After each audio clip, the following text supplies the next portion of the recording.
Cast vice വോട്ടിന്റെ കാലം കഴിഞ്ഞു, പ്രത്യേകിച്ച് ചെറുപ്പക്കാർ.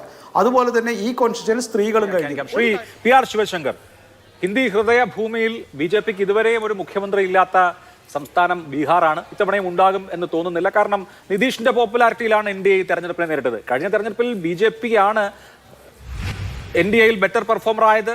നിങ്ങൾക്കായിരുന്നു സ്ട്രൈക്ക് റേറ്റ് കൂടുതൽ. പക്ഷേ 5 കൊല്ലം കഴിഞ്ഞ് ഇപ്പോൾ വരുമ്പോൾ ബീഹാറിൽ നിതീഷ് കുമാറിൽ തന്നെ ഇൻവെസ്റ്റ് ചെയ്യേണ്ട ഒരു സാഹചര്യം വരികയും ഇപ്പോഴത്തെ എക്സിറ്റ് പോളുകൾ പറയുന്നത് BJPക്കും JDUവിനും ഏതാണ്ട് ഒരേ നമ്പർ സീറ്റുകൾ അല്ലെങ്കിൽ വലിയ വ്യത്യാസമില്ലാത്ത സീറ്റുകൾ എന്നുള്ളതാണ്. എക്സിറ്റ് പോളുകൾ ശരിയാവുമോ തെറ്റുമോ എന്നുള്ളത് വേറെ വിഷയം. എൻ്റെ ചോദ്യം, സ്വന്തമായി നിതീഷ് കുമാറിനെ ആശ്രയിക്കാതെ ഭരണത്തിലെത്തുക എന്നുള്ള നിലയിലേക്ക് എന്തുകൊണ്ടായിരിക്കും ബീഹാറിൽ BJP വളരാത്തത്? എന്തുകൊണ്ടാണ് ഒരു CM ഫേസിനെ അല്ലെങ്കിൽ ഒരു പ്രോമിനന്റ് ഫേസിനെ മുന്നോട്ട് വെക്കാൻ തന്നെ BJPക്ക് കഴിയാത്തത് അവിടെ?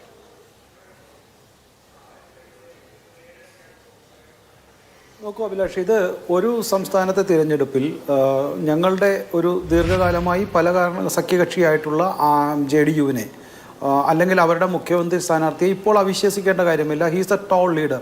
അത് തിരഞ്ഞെടുപ്പിന് ശേഷം അദ്ദേഹത്തിൻ്റെ കൂടി അഭിപ്രായം അനുസരിച്ചിട്ടായിരിക്കും ഒരു മുഖ്യമന്ത്രിയെ തിരഞ്ഞെടുക്കുക. അതിലിപ്പോൾ ഞങ്ങൾ വലിയ തർക്കമൊന്നും ഞാൻ കാണുന്നില്ല. അതിൽ ആര് മുഖ്യമന്ത്രിയാകും എന്നുള്ള കാര്യത്തിൽ മാത്രമേ ഇപ്പോൾ അഭിലാഷനും തർക്കമുള്ളൂ. മുഖ്യമന്ത്രി അത് BJP സഖ്യത്തിൻ്റെ അല്ലെങ്കിൽ JDU BJP സഖ്യത്തിൻ്റെ ആയിരിക്കും എന്നുള്ള കാര്യത്തിൽ ഇപ്പോൾ ഗോകുമാർ പറഞ്ഞ പോലെ ഇപ്പോൾ നമ്മളുടെ മുന്നിലുള്ള ഡാറ്റ അനുസരിച്ച്, എക്സിറ്റ് പോളിൻ്റെ ഡാറ്റ അനുസരിച്ച് നമുക്ക് വിശ്വസിക്കാൻ മാർഗമുള്ളൂ. പിന്നെ എനിക്ക് ഈ ചർച്ചയുടെ മറ്റൊരു പ്രധാനപ്പെട്ട കാര്യം പറയാൻ പോകുന്നത്, ഇത് കഴിഞ്ഞ കുറേ നാളുകളായി ബീഹാറിനെയോ അല്ലെങ്കിൽ മറ്റ് സംസ്ഥാനങ്ങളെയോ ഒരുപക്ഷെ കേരളത്തെയും ജാതിയുടെ മാത്രം ഒരു അടിസ്ഥാനത്തിൽ അത് ഇന്ന ജാതി ഇന്ന പാർട്ടിക്ക് വോട്ട് ചെയ്യും എന്നുള്ള ഒരു കാലഘട്ടം കഴിഞ്ഞിരിക്കുന്നു.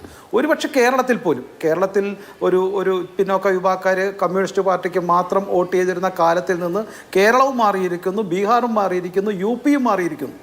ചില ചെറിയ സംസ്ഥാനങ്ങൾ മാത്രമേ ഇത്തരത്തിലുള്ള ജാതീയ അടിസ്ഥാനത്തിൽ ഇപ്പോഴും ചിന്തിക്കുന്നുള്ളൂ എന്നാണ് ഞാൻ മനസ്സിലാക്കുന്നത്.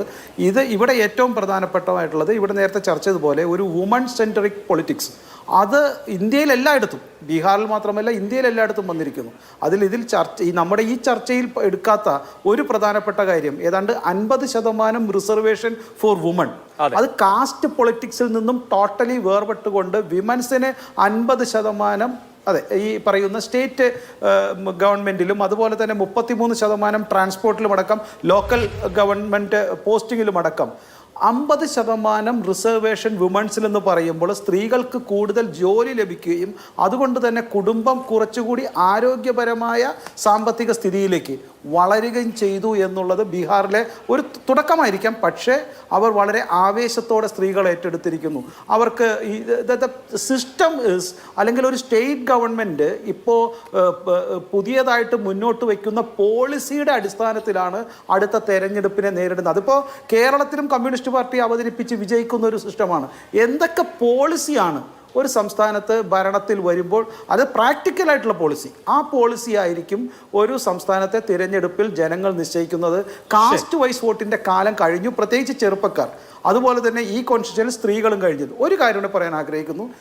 നമ്മൾ പറയുന്നത് പോലെ ഒരു എനർജറ്റിക് ഫേസാണ് തേജസ്വി എന്നുള്ള വാദമുഖങ്ങൾ ഒരു പക്ഷേ അത്രത്തോളം ഒന്നും ഏക്കില്ല. കാരണം അത്രത്തോളം എനർജറ്റിക് ആകുമ്പോൾ തന്നെ പാർട്ടിയുടെ ഇൻറ്റേർണൽ പൊളിറ്റിക്സിലും അദ്ദേഹത്തിൻ്റെ ഒരു റഫ് ആറ്റിറ്റ്യൂഡ്, അതൊരു അഖിലേഷിൻ്റെ പോലെ അത്ര സോഫ്റ്റ് പോലുമല്ല. UP യിലെ അഖിലേഷിനെ പോലെ അത്ര സോഫ്റ്റ്, ഒരുപാട് പ്രശ്നങ്ങൾ ഉണ്ടാക്കിയിട്ടുണ്ട്. 3, ഇവിടെ വോട്ടധികാർ യാത്ര. അദ്ദേഹത്തിൻ്റെ കൂട്ടാളികൾ പോലും പിന്നീട് തിരഞ്ഞെടുപ്പിൽ ഒരിക്കൽ പോലും റിപ്പീറ്റ് ചെയ്തിട്ടില്ല എന്നുള്ളതും ഇത്തരം യാത്രകളുടെ ഒരു തിരഞ്ഞെടുപ്പിൽ ഒരു സ്ട്രൈക്കിംഗ് റേറ്റ് കൂട്ടുവാൻ സഹായിച്ചിട്ടുണ്ടോ എന്നുള്ള കാര്യത്തിൽ സംശയമുണ്ട്. അതുകൊണ്ട് ഞാൻ വിശ്വസിക്കുന്നത് ഇത്തരം പോളിസിയുടെ ഒരു വിജയം തന്നെ ഈ എക്സിറ്റ് പോളിൽ കാണാൻ സാധിക്കുന്നു. ശരി, ഓക്കെ.